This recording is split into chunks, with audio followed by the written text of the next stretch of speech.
ధమ్మం యొక్క 6వ లక్షణం గురించి ఇప్పుడు క్లుప్తంగా తెలుసుకుందాం. చూడండి, బుద్ధుని బోధనలకి అంటే ధర్మానికి 6 లక్షణాలున్నాయన్నమాట. వాటిలో చివరిది చాలా ముఖ్యం.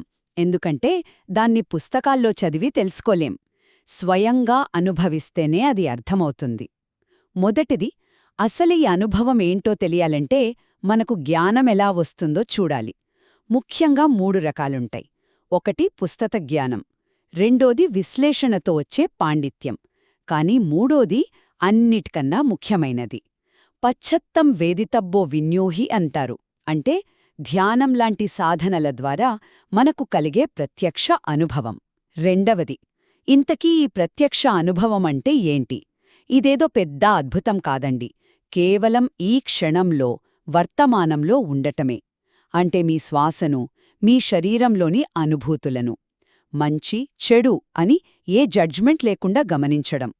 మన మైండ్ ఎప్పుడూ సందేహాలు రేకెత్తిస్తూనే ఉంటుంది కదా, కానీ సాధనతో మనమొక నిష్పాక్షిక పరిశీలకుడిగా మారగలుగుతాం. అందుకే బుద్ధుడు ధర్మాన్ని చూసినవాడే నన్ను చూసినట్టి అన్నారు. ఇక చివరిగా, దీనివల్ల మనకు కలిగే ప్రయోజనమేంటి?